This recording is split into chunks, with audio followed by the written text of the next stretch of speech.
चाहे आपकी सैलरी साल की 3 लाख हो जाए, 5 लाख हो जाए, 10 लाख हो जाए, 15 लाख भी हो जाए, तब भी आप पैसे नहीं बचा पाओगे, बिकॉज आपको पता ही नहीं है पैसे कैसे बचाते। सही से पैसों का मैनेजमेंट ना होने की वजह से सालों साल काम करते करते, करेंसी के पीछे भागते भागते, इस पैसे का गुलाम बनते बनते भी आपके पास पैसा बचता ही नहीं। आज ही बदलोगे, कल उम्मीद बढ़िया होगी, कल सब कुछ बेहतर होगा।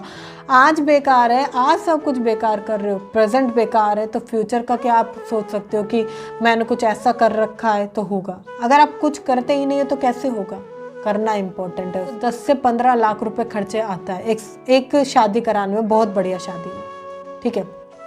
आप खुद सोचो कि कैसे करोगे। अगर 2 बच्चे भी हैं, 15-15 में 30 लाख रुपए हो गए, कैसे आप करोगे। आपके आधे से ज़्यादा जो कमाई है वो जा रही है, इसी में जा रही है। आप खुद सोचो, 10,000 रुपये की मंथली सैलरी है या 25,000 रुपये की भी है, आप उसमें सरवाइव कैसे करोगे इतनी महंगी शादी। कुछ लोग ऐसा करते हैं कि अभी मैं ये वाले ब्रांड की सपोज चाय पत्ती है, मैं इस ब्रांड की चाय पत्ती पी रहा हूँ, थोड़ा सा मैं और बढ़िया चाय पत्ती पी के देखता हूँ, शायद उसमें कुछ मुझे मिले, या थोड़ा सा और महंगा।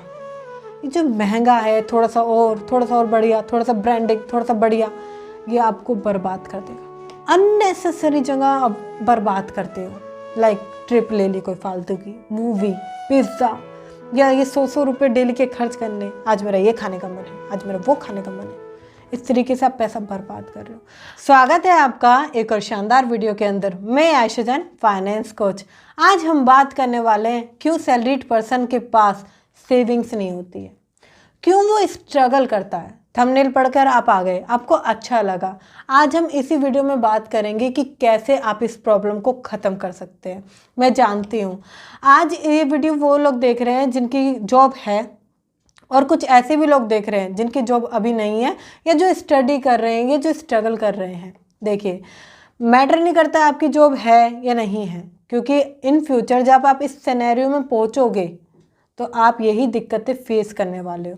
इसलिए पहले अगर प्रिपेयर हो जाने में कोई दिक्कत है ही नहीं तो प्रिपेयर हो जाना चाहिए, क्योंकि आपको पता है आपकी सैलरी कितनी भी हो जाए। एक कमाल का एग्जांपल दूंगी। मेरे साथ एक पर्सन है जो कि बहुत अच्छे हैं प्रोफेशन से, बहुत आज उम्दा पैसे कमा रहे हैं, right. That's name is Amit. Amit आज से कुछ साल पहले मात्र 5,000 रुपये कमाते थे और बहुत मुश्किल से सरवाइव करते थे। थोड़ी सी सब्जी में पूरा घर खाना खा लेता था। इस तरीके से वो सरवाइव कर रहे थे, और कभी उन्होंने इससे ज़्यादा अमाउंट अपने घर में देखी ही नहीं थी। फिर क्या होता है, अमित थोड़ा सा और मेट्रो सिटी की तरफ आते हैं, वो देखते हैं कि बहुत अच्छा लोग यहाँ काम कर रहे हैं, और उनकी जॉब लग जाती है।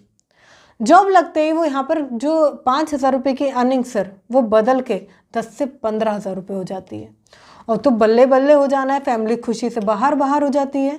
अब क्या आपको लगता है क्या अमित पैसा बचा पाएगा? आंसर इज़ नो, क्योंकि वहाँ पैसे बचाना और भी मुश्किल हो जाता है। मैं एग्जांपल दे रही हूँ रैंडम, हो सकता है जो इस वीडियो को देख रहे हैं उनका नाम भी हो, तो दिल पे मत लीजिएगा। मैं एक एग्जांपल दे रही हूँ सिर्फ। मैं कहना क्या चाहती हूँ, कहना मैं सिर्फ इतना चाहती हूँ कि अब 10 से 15,000 रुपये सैलरी हो गई थी। अब जो फैमिली छोटी सी कटोरी में मतलब खाना खा लेती थी, कम खर्चे में सब कुछ चला लेती थी, वही खर्चा बढ़ने लगा। अब उनको लगा कि भाई मैं बहुत अच्छा कमा रहा हूँ, सब कुछ बहुत अच्छा चल रहा है, तो हम यहाँ नहीं रहेंगे जो हम अभी रह रहे हैं, अच्छी जगह रहेंगे। रेंट बढ़ गया, थोड़ा सा रेंट जो जरा सा मतलब 4-5 हज़ार रुपये का रेंट था, 8 से 10-12 हो गया, रेंट बढ़ गया। मतलब कि आधे से ज़्यादा सैलरी रेंट में जाने लगी। उसके बाद जैसे जैसे सैलरी बढ़ रही थी अमित की, वैसे वैसे खर्चे बढ़ रहे थे। शादीशुदा हो जाता है अमित। शादीशुदा होने के बाद घर में जो फैमिली है वो 5 मेंबर्स हो जाते हैं। जितना घर में खाना बनता था उसने तो इतना खाना कभी बनते हुए देखा ही नहीं था। जितना राशन घर में आता था, सामान कहाँ चला जाता था, रेंट बढ़ रहा था, सेविंग ख़त्म हो रही थी। इस तरीके से वो बहुत स्ट्रगल कर रहा था। फिर उसने सोचा कि जब मेरी सैलरी थोड़ी सी और बढ़ जाएगी ना, 20 से 25,000 रुपये, 30,000 रुपये, तब मैं काम करूँगा। और जब मेरे को सेविंग बचने लगेगी, पैसा बचने लगेगा, मेरा पैसा और भी नई नई जगह में लगा पाऊँगा। ऐसा नहीं होता। अब अमित की सैलरी 35,000 रुपये हो जाती है। जो कि बहुत अच्छी सैलरी आज के टाइम पे मानी जाती है। बट उस टाइम पर भी जो अमित है वो पैसे नहीं बचा पाता। अब आप कहोगे क्यों?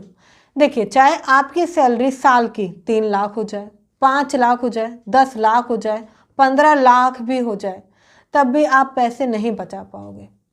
बिकॉज आपको पता ही नहीं है पैसे कैसे बचाते। आपको यही नहीं पता कि पैसे कहाँ चले जाते हैं। आपको यही नहीं पता कि कब सैलरी क्रेडिट हुई, कब आप ख़त्म कर दिए उसे, कहाँ चली गई, किस डेट पर। और लास्ट में एक बात कहूँ, आप जो ये पैसे बचाते हो ना, वो तो पता ही नहीं चलता कहाँ गए। साथ ही साथ जो ये रेंट, खाना, पढ़ाई, ये तो आप कहीं से करके देते हो, क्योंकि आपकी मस्ट मोर सैलरी बड़े बड़े खर्चे जो होते हैं ना, लोन वगैरह जो आप ले लेते हो, उसमें चली जाती। और सही से पैसों का मैनेजमेंट ना होने की वजह से सालों साल काम करते करते, करेंसी के पीछे भागते भागते, इस पैसे का गुलाम बनते बनते भी आपके पास पैसा बचता ही नहीं है, कुछ भी नहीं बचता। मैं रियलिटी में कह रही हूँ बात को। फील कीजिए कि कैसा हो कि आपके बैंक अकाउंट में 1 लाख रुपए सेफ पड़े हो। खुशी होगी ना, एक स्माइल आएगी ना, कॉन्फिडेंस आएगा ना। बट ये कब होंगे ये तो सोचो। ये सोचने वाली बात है, क्योंकि लोग सोचते नहीं है इस तरीके से। उन्हें लगता है 30,000 रुपये हो गए, अरे 30,000 रुपये हो गए, कहाँ खर्च करूँ, कहाँ जाऊँ, कहाँ लगाऊँ। नहीं, जब तक आपका निर्धारित गोल पूरा नहीं हो जाता ना, रिवॉर्ड बंद कर दीजिए, खुशी मनाना बंद कर दीजिए इस चीज़ की कि 30,000 रुपये हो गए, 35,000 रुपये हो गए, अब मैं ये कर सकता हूँ, वो कर सकता हूँ। बहुत छोटी सी इनकम है, सच्ची में वो बहुत छोटी सी सेविंग है। थोड़ी सी बढ़ाओ तो सही, थोड़ी सी बढ़ाओ, फिर एंजॉयमेंट करो। किसने मना किया है रिवॉर्ड लेने से? किसने मना किया है खुशियाँ मनाने से? देखिए, अगर आपके सेविंग में पैसा है, इन्वेस्टमेंट आपके पास है, सब कुछ सिक्योर है, तो किसने मना किया है आपको मूवी जाने के लिए? किसने मना किया है आपको अच्छा ना खाने के लिए? आप बहुत बेहतरीन ज़िंदगी जी सकते हैं। इम्पॉर्टेंट है कि बैकअप में पैसा होना चाहिए। अगर आपके बैकअप में पैसा है ना, तो ये सारी प्रॉब्लम दूर हो जाएंगी। क्योंकि आज मैं इस वीडियो में ऊपर ऊपर की बात नहीं करने वाली हूँ कि मैं ऊपर ऊपर से बोलूँ ये करो वो करो। आज इसकी जड़ तक जाएंगे कि प्रॉब्लम आती कहाँ से है, शुरुआत होती कहाँ से है। क्योंकि अगर आप इसकी जड़ तक नहीं जाओगे ना, कोज नहीं समझोगे, मेन प्रॉब्लम नहीं समझोगे, तो फिर कुछ भी बदल नहीं पाओगे। ऐसी वीडियो और देखोगे, मोटिवेट होगे, और कोई वीडियो नहीं। इम्पोर्टेंस डेट कि आप इसे इम्प्लीमेंट करें, क्योंकि ज़्यादा इनकम होगी, ज़्यादा इन्वेस्टमेंट करूँगा, ज़्यादा पैसे बनेंगे, ज़्यादा सेव होंगे, ये ज़्यादा जो है ना वो कभी आएगा ही नहीं। चाहे आप कितनी भी सैलरी इंक्रीज कर लो, प्रमोशन कर लो, कुछ भी कर लो। इस वीडियो में हम बात करेंगे कि बिना कॉम्प्रोमाइज़ करे, बिना ज़्यादा पैसे भीचे, आप किस तरीके से सैलरीड होकर भी पैसा बचा सकते हैं। सबसे पहले हम बात करते हैं पैसा जाता कहाँ है, मेरा पैसा बर्बाद कहाँ हो रहा है। देखिए, एक एवरेज आदमी या एक एवरेज पर्सन जो भी है, मैं किसी की बात नहीं करूँगी कि कौन कमा रहा है कौन नहीं कमा रहा। मैटर इज दैट कि कितनी एज तक कमाते हैं। मैक्सिमम 50, 60, 65 लास्ट, राइट, इतनी एज तक हम कमाते हैं। शुरुआत कब से होती है? शुरुआत जो होती है ना वो 25, 26, 27, 30, 32, यहाँ से लोग कमाना शुरू करते हैं। क्योंकि वो इतने टाइम तक तो स्टडी ही करते रहते हैं, उसके बाद वो स्टार्ट करते हैं, कहीं जॉब लगती है 10-15 हज़ार रुपये की, इंटर्नशिप करते हैं, उसको आगे बढ़ाते हैं, और ये कंटिन्यू करेंसी के पीछे गुलाम बनते रहते, भागते भागते भागते भागते जीवन कब ख़त्म हो जाता है पता ही नहीं चलता। सोच के बताइएगा, कब आप लास्ट बार घूमने गए थे? साल में कितनी बार घूमने जाते हो? कब आपने फैमिली के साथ एक एंजॉयमेंट भरा डिनर किया था? कब? साल में कितनी बार करते हो? कब आप घर के जो मेंबर्स हैं उनके लिए कुछ गिफ्ट लेकर आए थे, कुछ रिवॉर्ड लेकर आए थे? जैसे हो सकता है कपड़े या नया नया कुछ भी, कब लेकर आए थे? नहीं याद है ना? या याद भी है तो बहुत टाइम पहले, काफ़ी समय बीत गया। तो ये क्या चीज़ है? क्योंकि आपके पास सेविंग नहीं है, जिस वजह से आप खुद की लाइफ को एक ऐसी लाइफ जी रहे हैं जो एक, आपने एक ऐसा, पहले आती थी एक मूवी, उसमें आपने देखा होगा, एक चूहा है, वो गोल गोल पिंजरे में भागते जा रहा है, भागते जा रहा है, भागते जा रहा है, बट वो निकल नहीं पा रहा। आप भी इस जॉब की जो जॉब की बेड़ियाँ आपके हाथों में पड़ी हुई है ना, इसमें आप फंसे हुए हो पूरी तरीके से। इसलिए आप लाइफ को ना एंजॉय कर पा रहे हो, ना सेविंग कर पा रहे हो, ना इन्वेस्टमेंट कर पा रहे हो। सबसे बड़े अगर मैं खर्चे की बात करूँ तो सबसे पहला जो खर्चा आपका जाता है वो जाता है रेंट में।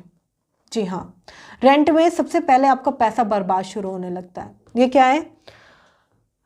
सपोज पैसा रखा है, मिट्टी का तेल लाए आपने उसमें आग लगा दी, स्वाहा। क्योंकि ये रेंट का पैसा ऐसे ही है। आज रेंट एवरेज कितना है? अच्छी से अच्छी जगह अगर आप रहते हो 8 से 10 हज़ार एवरेज रेंट है, इतना ही है। ठीक है, लोकल एरिया में 4 से 5 है, और उससे भी कम एरिया में आई थिंक हो सकता है कम हो।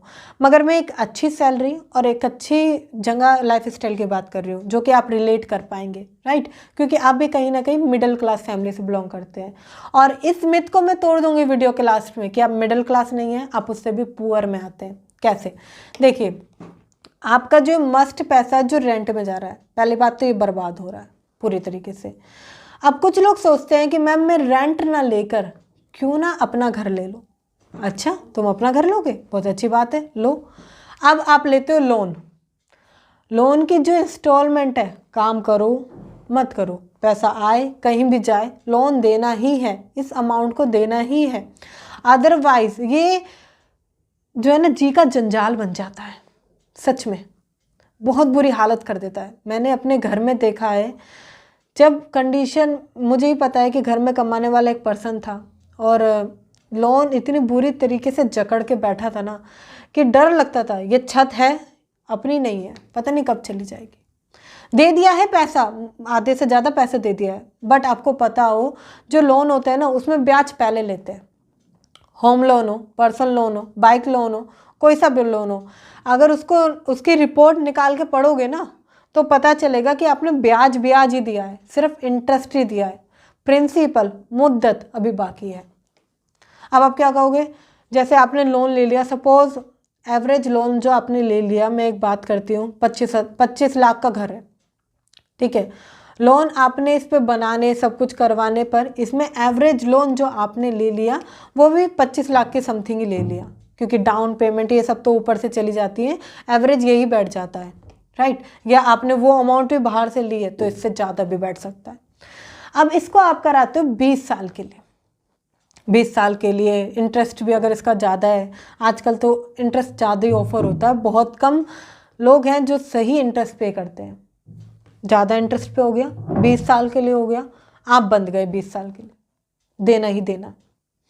अब कंपनी क्या करती है, ये बैंक क्या कर रहा है, ये 25 लाख का ना आपसे 50 लाख लेगी। अब आप कहोगे मैम जब लिया है पैसा तो देना ही पड़ेगा।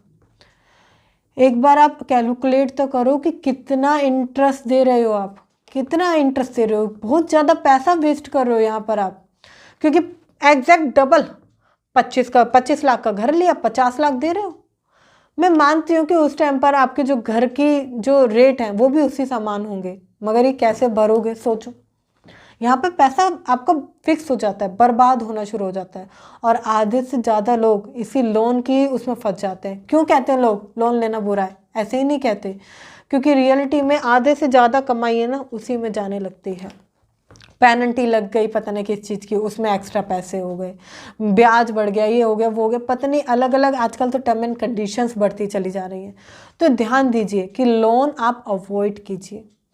अगर आपको घर लेना है तो इसमें एक बेस्ट है कि आप उन पैसों का जितना भी आपको लगता है कि अमाउंट है, एक फिक्स अमाउंट, उसकी आप SIP कर दो, या एक छोटा प्लॉट लेके आप डाल दो, वहाँ आप रहना शुरू कर सकते हो अपने।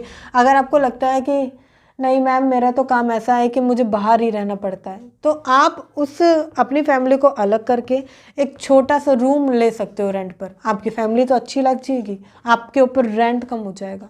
इसको आपको थोड़ा सा देखना पड़ेगा कि किस तरीके से मैं कर सकता हूँ। ऐसी बहुत सारी जगहें हैं जहाँ पर कि सस्ते में प्रॉपर्टी आ जाती है। ज़रूरी है सबसे महंगी लेनी? आप मुझे बताओ कि अगर आपका खर्चा या आपका गुजारा ये 40 गज के हिस्से में चल सकता है तो ज़रूरी है कि 100 गज का ही लेना है, बड़ा ही लेना है। इसमें महंगे महंगे इंटीरियर लगाने हैं, बाथरूम में इतना अच्छा शीशा लगवा देना है कि देखने वाला कहेगा ओह हो, टाइल ऐसी लगवा देनी है कि बस क्या कहे। मुझे एक बात बताओ, जब इसको सेल करोगे तो क्या इंटीरियर का जो पैसा है ये मिलेगा? नहीं मिलेगा, ये पैसा तो डूब जाएगा। दलाली का पैसा इसमें डूब जाता है, जो आप पैसा कमीशन में देते हो वो भी डूब जाता है। तो इसलिए ज़्यादा महंगा या डेकोरेशन ऐसे ना करें कि आपको खुद लगे मैंने पैसा बर्बाद किया है। इतनी करें कि हाँ आपको लगे कि इनफ है, सब कुछ ठीक है, सब कुछ बढ़िया चल रहा है। ध्यान दीजिए इस तरीके पे। फिर अगर मैं सेकंड सिनेरियो की बात करूँ तो फिर आता है आपका यह है मेडिकल खर्चे। जी हाँ, आपकी फैमिली में देखिए, मैं ये नहीं कहूँगी कोई बीमार नहीं होता या कोई बीमारी रहता है, मेरा मैटर ये नहीं है। मैं ये कहना चाहती हूँ कंडीशन हेल्थ की कभी भी ख़राब हो सकती है। आज आप एक मैरिज लाइफ में जी रहे हैं, जब आपका बेबी बॉर्न होगा तो क्या होगा, ये जो हॉस्पिटल के खर्चे हैं उस टाइम के लिए आ जाएंगे, फिर बच्चे के खर्चे आ जाएंगे, माँ बाप हैं उनके हेल्थ का खर्चा आ जाएगा। महंगाई 6% से बढ़ रही है, बट ये खर्चे 14% की दर से बढ़ रहे हैं। इसलिए आपको ध्यान देने की ज़रूरत है कि एटलीस्ट मैं इतना पैसा तो घर में रखूं कि इनको कोई दिक्कत ना आए, इतना पैसा तो मैं बचाऊं। क्योंकि अगर आप बचाओगे नहीं ना तो कोई भी नहीं है कि भगवान ऐसा कोई आने वाला है कि आपकी सपोर्ट होने वाली है और कुछ अलग होने वाला है। आज कुछ अलग होगा, कल की उम्मीद करना नहीं। आज ही बदलोगे, कल उम्मीद बढ़िया होगी, कल सब कुछ बेहतर होगा। आज बेकार है, आज सब कुछ बेकार कर रहे हो, प्रेजेंट बेकार है, तो फ्यूचर का क्या आप सोच सकते हो कि मैंने कुछ ऐसा कर रखा है तो होगा। अगर आप कुछ करते ही नहीं है तो कैसे होगा? करना इम्पोर्टेंट है उसमें। फिर आता है बच्चों की पढ़ाई। ओ माय गॉड, सबसे जो ज़्यादा पैसा जाता है ना इसी में जाता है। ये भी 14% की दर से बढ़ रही है। बच्चों की एजुकेशन 14% की दर से बढ़ रही है। महंगाई से भी ज़्यादा, आपकी सैलरी से भी ज़्यादा, और आपके जो पैसे हैं ना थोड़े बहुत बचते बचते कैसे भी घीस के वो भी ख़त्म हो जाते हैं। क्योंकि आप चाहते हैं कि अब बच्चा मेरा नॉर्मल स्कूल में ना पढ़े, इस शहर के सबसे बड़े अच्छे स्कूल में पढ़े। फिर वो यहाँ भी ना पढ़े, अगर थोड़ी सी और बढ़ गई, मेरी सैलरी जैसी बढ़ती है थोड़ी सी और बढ़ती, बाहर पढ़े, फॉरेन में पढ़े। मैं समझती हूँ कि आपकी ख्वाहिशें, आप बच्चे को बाहर पढ़ाना चाहते हैं, अच्छी जगह पढ़ाना चाहते हैं, मगर ये तो सोचिए क्या ये एक्स्ट्रा एक्सपेंस नहीं है? अगर एक नॉर्मल जगह उसकी अच्छी एजुकेशन हो सकती है, बढ़िया तरीके से वो पढ़ सकता है, सब कुछ बढ़िया चल रहा है, तो वहाँ पढ़ाने में क्या दिक्कत है? आप खुद सोचिए, क्या आपको नहीं लगता कि ये थोड़ा पैसों का वेस्टेज है? अगर हाँ आपको कोई दूसरा तरीके से पैसा आ रहा है, दूसरे तरीके से कमाने के 4-5 तरीके हैं, पैसा आ रहा है, तो आप पढ़ाइए, क्योंकि फिर कोई दिक्कत नहीं है, सब कुछ बढ़िया चल रहा है। बट लिमिटेड सैलरी में आप अफोर्ड कर रहे हैं महंगा, क्योंकि इसमें खर्चा बढ़ता है बच्चों का। मंथली फ़ीस अलग है, एनुअल फ़ीस अलग है, इसकी फ़ीस अलग है, एग्ज़ाम फ़ीस अलग है, किताबें अलग हैं, पता नहीं क्या क्या किस तरीके से बढ़ता है। तो ध्यान दीजिए कि ये कहीं मैं फजूल खर्ची तो नहीं कर रहा, कहीं कम में हो सकता है, क्योंकि सेविंग आपको ही करनी पड़ेगी। आपको देखना पड़ेगा कि मैं ये नहीं कहूँगी कि आप अपनी डिज़ायर मारिए, बट जहाँ फालतू खर्चा हो रहा है क्या वो थोड़ा कम में आ सकता है, क्या वो थोड़ा नीचे आ सकता है? अब कुछ लोग कहेंगे मैम मेरे घर में तो कमाने वाले 2 जने हैं, तो मुझे तो कोई दिक्कत ही नहीं है, कोई टेंशन की बात ही नहीं है, एक से भले 2, डबल पैसा हो जाएगा, पैसा बचेगा। अब मैं दूसरे वाले के पैसे पूरे तरीके से डाल दूंगा इन्वेस्टमेंट पे, ऐसा नहीं होता। क्योंकि अगर मैं एग्जांपल समझाऊं, अब आपको चाहिए कार, आज की ज़रूरत है फैमिली की, कहीं घूमने जाना है, बाहर तक भी जाना है, तो एक कार चाहिए। अब आप कार ले लेते हैं, घर में कमाने वाले 2 जने हैं, अब आप क्या कहोगे कि छोटा नहीं बड़ा मॉडल लेते हैं। ऐसा लेंगे ना कि गली वाले, मोहल्ले वाले, देखने वाले जल जाएंगे, ये लेते हैं। और इस चक्कर में हम महंगी इंस्टॉलमेंट EMI लेते हैं, जिसकी वजह से फिर से आप जाल में फंसने लगोगे। इसमें आपको क्या करना है, अगर आपके 2 फैमिली मेंबर कमा रहे हैं, हस्बैंड वाइफ अगर आप हो कमा रहे हो, या घर में 2 भी पर्सन कमा रहे हैं, ध्यान दीजिए कि खर्चा जो है वो एक ही की सैलरी में चल जाए, दूसरे पर्सन का जो पूरा पैसा है वो पूरी तरीके से बचत में जाए, पूरी तरीके से बच जाए, ऐसा ना हो कि खराब हो, राइट। फिर अगर मैं अगले खर्चे की बात करूं तो आती है शादी। बहुत सारे लोग इस अरमान में होते हैं कि इस मेरे बच्चे की शादी मैं ऐसे करूंगा। अगर आपके 2 बच्चे भी हैं ना, तो शादी आज की, जो मैं आज की बात कर रही हूँ, आई नो जब आप इस वीडियो को देख रहे होंगे तब उस टाइम पर अलग होगा, मैं अभी की बात कर रही हूँ। एवरेज में एक बच्चे का खर्चा अगर लेके चलूँ तो 10 से 15 लाख रुपए खर्चे आता है एक शादी कराने में, बहुत बढ़िया शादी में। ठीक है, आप खुद सोचो कि कैसे करोगे। अगर 2 बच्चे भी हैं, 15-15 में 30 लाख रुपए हो गए। कैसे आप करोगे? आपके आधे से ज़्यादा जो कमाई है वो जा रही है, इसी में जा रही है। आप खुद सोचो, 10,000 रुपये की मंथली सैलरी है या 25,000 रुपये की भी है, आप उसमें सरवाइव कैसे करोगे? इतनी महंगी शादी। आप उसमें, मैं ये नहीं कहूँगी आप डिज़ायर मारो, करो, बट क्या उसमें से थोड़ी थोड़ी चीज़ें मैं कम कर सकता हूँ? एक्स्ट्रा फंक्शन अगर आपको लगते हैं कि ज़्यादा है तो कम कर सकते हैं क्या? क्या उसमें बजट ज़्यादा जा रहा है, कम कर सकते हैं क्या? जो भी चीज़ आप करने की कोशिश कर रहे हैं करिए, बुरा नहीं है, डिज़ायर को पूरा करिए, बट क्या थोड़ा कम कर सकते हैं क्या? ये जो कम कर सकते हैं ना, यहीं पर आपका पैसा बचना शुरू हो जाता है। क्योंकि 30 लाख रुपए सिर्फ शादी में खर्च कर देना, 2 दिन में खर्च कर देना, वो सालों की कमाई, ये कोई अच्छी बात है? कितने साल मेहनत करी है, 9 से 5 की जॉब पे गए हैं, संडे को भी आराम नहीं है, काम ही काम है, और वो सालों की जो कमाई वो शादी में व्यर्थ कर देना, वेस्ट कर देना। इस तरीके से कभी मत कीजिए। या तो इसको एक प्लान लेके रखिए। आजकल ऐसे बहुत सारे प्लान हैं, जब आप शादी करते हैं तो ये आपको हेल्प करता है, इंटरेस्ट उसमें मिलता है, आपका पैसा थोड़ा सा एक्स्ट्रा बढ़ने की उम्मीद रहती है, तो ऐसी स्कीम में जाकर आप इन्वेस्टमेंट कर सकते हैं।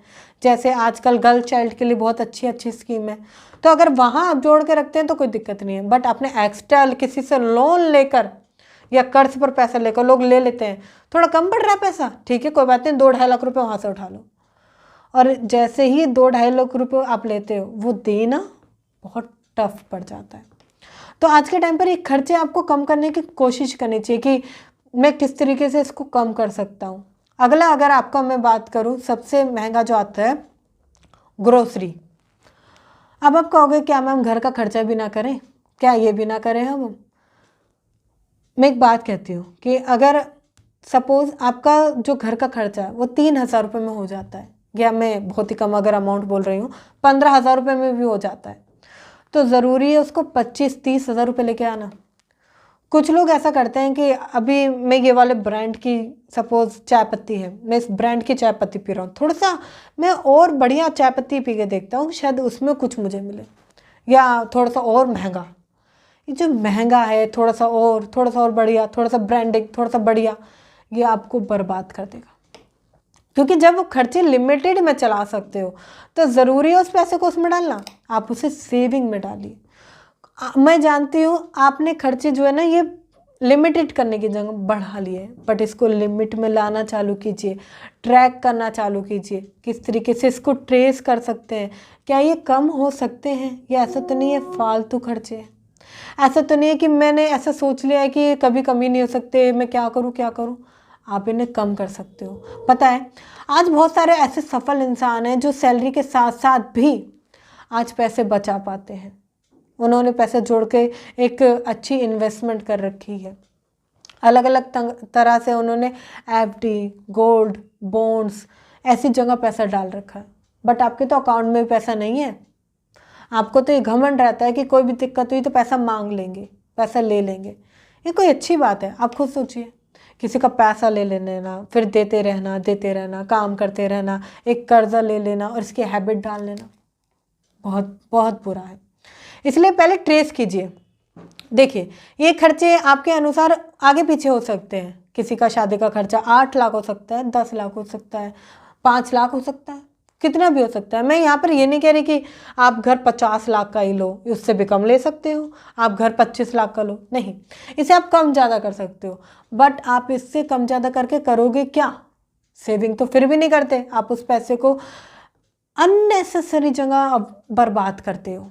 लाइक ट्रिप ले ली कोई फालतू की, मूवी, पिज़्ज़ा, या ये 100 रुपये डेली के खर्च करने, आज मेरा ये खाने का मन है, आज मेरा वो खाने का मन है। इस तरीके से आप पैसा बर्बाद कर रहे हो। आप एक एवरेज चार्ट बनाओ, इस वीडियो को ख़त्म होने के बाद एक एवरेज चार्ट बनाओ, जितनी भी अमाउंट आपको अपने माइंड के अनुसार सही लगती है कि 20,000, 15,000, 25,000, या जिस भी, सपोज मेडिकल में कि 1 लाख, 2 लाख, उसको लिख लो, मेडिकल में इतना जाएगा, शादी में इतना जाएगा, घर में इतना जाएगा, उसको लिख लो। और फिर अपनी सैलरी को मल्टीप्लाई करो साल से, मतलब एक साल की एनुअल इनकम निकालो, 3 लाख, 5 लाख, 2.5 लाख, जितनी भी निकल रही है उसको निकालो। फिर देखो कि अगर मैं इस खर्चे को करता हूँ तो मेरे कितने साल की इनकम जा रही है, कितने साल मुझे मेहनत करनी पड़ेगी, कितने साल मुझे वही गुलाम भरी ज़िंदगी जीनी पड़ेगी। आप देखोगे कि घर लेने में 20 साल की कमाई चली जाती है, शादी करने में कम से कम 5-6 साल चले जाते हैं, बच्चों की अच्छी पढ़ाई कराने में 6-7 साल चले जाते हैं, मेडिकल कंडीशन ख़राब हो जाने में 2 से 3 साल चले जाते हैं। अगर इस तरीके से प्रिपेयर करोगे ना तो सारे बंच क्लियर कर पाओगे। इनके बीच में गैप है ना, उनको फिल करके एक पैसा जोड़ पाओगे, इन्हें भर पाओगे। क्योंकि अगर आपने सोच लिया ना कि भाई 2-2.5 लाख का खर्चा है, तो सोचो पहले कि 2.5 लाख रुपए कैसे इस फंड में जुड़ेंगे, कैसे लेकर आऊँगा, कैसे जोड़ूँ, कैसे कमाऊँ। गोल बनाओ, हेल्थ का बनाओ, कार का बनाओ। मैं ये नहीं कहती डिज़ायर मारो, सब पूरी करो, बट गोल बनाओ, ट्रैक करो, फालतू मत खर्च करो, ट्रेस करो कमाई, क्योंकि आपके सालों की कमाई जा रही है। ये 1-2 महीने की कमाई नहीं है, सालों की कमाई है। पता है आज कोई भी इंस्टॉलमेंट लेना इतना आसान हो जाता है। 4,000 की तो है, ले लीजिए सर। 2,000 रुपये की तो है, ले लीजिए सर। मगर ये लॉन्ग टर्म के लिए जब देनी पड़ेगी ना, वहाँ टफ पड़ता है। इसलिए अवॉइड कीजिए, ट्रेस कीजिए, ट्रैक कीजिए, क्या मेरा सही पैसा बच रहा है, किस तरीके से मैं बचा सकता हूँ। आई होप आपको ये वीडियो अच्छी लगी होगी। अगर आपको ये वीडियो अच्छी लगी है तो सब्सक्राइब करके जाएं, बेल आइकन को हिट करके जाएं, वीडियो को लाइक करें और साथ साथ शेयर करें उनके साथ जिनको ये सबसे ज़्यादा ज़रूरत है इसकी, जो कि ये पैसा नहीं बचा पाते एक सैलरीड पर्सन होने के साथ साथ। और ऐसी ही नॉलेजेबल वीडियो देखने के लिए अभी सब्सक्राइब करना बिल्कुल ना भूलें। मिलते हैं फिर किसी वीडियो में।